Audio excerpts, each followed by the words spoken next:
नमस्कार दर्शक बंधु Odia knowledge academy YouTube channel को आपण को स्वागत। आपन जदि आम चैनल को प्रथम आछंती दयाकोरी चैनल सब्सक्राइब बटन क्लिक करी चैनल को सब्सक्राइब करेंगे। वीडियोटी भल लगे निश्चय वीडियो को लाइक करेंगे, कमेंट करेंगे, शेयर करेंगे भूलें। पाखे थी बेल आइकन प्रेस करी ऑल नोटिफिकेशन क्लिक करेंगे जहाँद्वारा आप प्रतिदिन नुआ नुआ अपडेट पाइपर।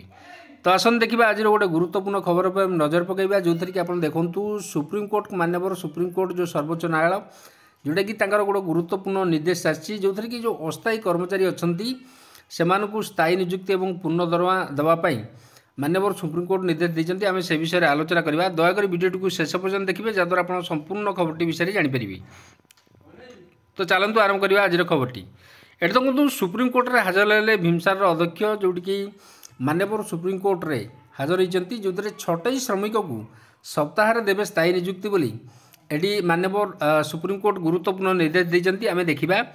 भीमसार अध्यक्ष प्रोफेसर प्रदीप महांती आज सुप्रीमकोर्ट व्यक्तिगत भाव हाजर हो आसंता एक सप्ताह मध्य 18 वर्ष तले जो छटई होता जो 3 श्रमिक नियुक्ति संक्रांत विज्ञप्ति में संशोधन करने सह स्थायी नियुक्ति प्रदान पर सानी विज्ञप्ति जारी करेंगे प्रतिश्रुति होती जो थी कि आम कहीपर यहाँ गोटे गुरुत्वपूर्ण खबर।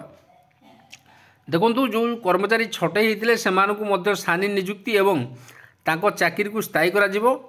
तो ये देखो गुरुत्वपूर्ण जोटा खबर अच्छी संपूर्ण जो छटई श्रमिक मानू निशर्त अवस्थापित करने को कौन कंडीशन बिना सर्वोच्च अदालत जोटा कि माननीय सुप्रीमकोर्ट निर्देश देते बेले अध्यक्ष से सप्ताह मात्र 2 दिन काम नियोजित करते जो थी कि आम कहीपर यहाँ गोटे बेआईन काम थिला। तो यही कारण अदालत विरक्ति प्रकाश करी अध्यक्ष को व्यक्तिगत भाव हाजर होगा समन करते।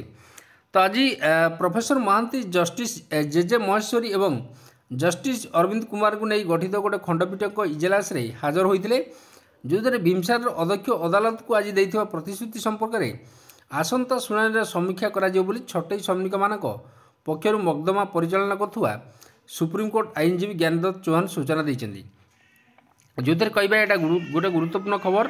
बुर्ला डाक्तखाना जो छटई श्रमिक रेवतीकांत कॉलेज जोटा कि 2000 मसीह 2007 पर्यंत झाड़ूदार शंभुनाथ साहू 2004 2007 पर्यंत दैनिक मजुरिया एवं ता सहित क्षीरोद कुमार साहू 1991 मसीह 2007 पर्यंत लाइनमैन तथा छात्री निवास जोगाड़ी भाव कार्य करते सेमानंकु परवर्ती समय स्थायी नियुक्ति दिया बोली प्रतिश्रुति दे दैनिक 40 टंका मजूरी नियोजित कराइला।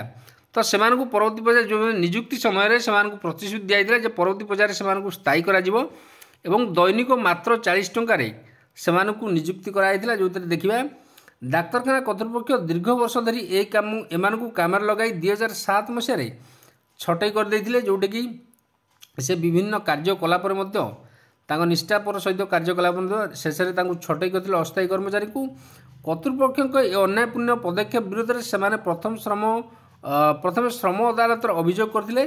श्रम अदालत से सपक्ष राय देते किंतु भीमसार कर्तृपक्ष श्रम अदालत राय को हाईकोर्ट में चैलेंज करते तेज हाईकोर्ट छटई को भूल बोली दर्शाइबारू से हाईकोर्ट छटई कर्मचारी जो मैंने अस्थायी कर्मचारी सपक्ष राय देते भीमसार कर्तृपक्ष को सुप्रीमकोर्ट को द्वारस्थ होते शेष में किंतु सर्वोच्च अदालत में भीमसार कर्तृपक्ष को निराश होगा पड़ी। 3 छटई श्रमिक को तत्काल निशर्त नियुक्ति देवाकू सुप्रीमकोर्ट मार्च 3 तारिख निर्देश देवा अदालत में सत्यपाठ दाखल करने को कहते। तो ये मात्र भीमसार कर्तृपक्ष से सप्ताह को मात्र 2 दिन नियोजित कर सत्यपाठ दाखल कर सुप्रीमकोर्ट विरक्ति प्रकाश कर मेडिकल अध्यक्ष को परवर्ती शुणाणी व्यक्तिगत भाव में हाजर होगा समन करते। तो ये आम कहीपर गोटे गुरुत्वपूर्ण कथा जोटा कि छटई जो श्रमिक अच्छा से स्थायी नियुक्ति से अस्थायी कर्मचारी भाव नियुक्ति पाई शेष में गोटे कहीपर यहाँ बृहत विजय होती कर्मचारी मानकर। तो यहाँ गोटे गुरुत्वपूर्ण खबर थी कहीं आम जाचे जो माने आईन व्यवस्था जो आम भारत में अच्छी से आईन व्यवस्था पर सुप्रीमकोर्ट हो कि हाईकोर्ट से समस्त भरोसा थाए एवं से आईन आश्रय नहीं था परवर्ती पर्यायर दाबीटा यथार्थ होता है से न्याय निश्चय मिलता है। तो यहाँ आम कहीपर यहाँ गोटे गुरुत्वपूर्ण खबर थी। तो आज खबरटी आपको केमती लगे दयाकर निश्चय चैनल को सब्सक्राइब करेंगे, वीडियो को लाइक करेंगे, कमेंट करेंगे, शेयर करेंगे भूलें जहाँद्वारा आप प्रतिदिन नुआ नुआ अपडेट पाइपर। धन्यवाद।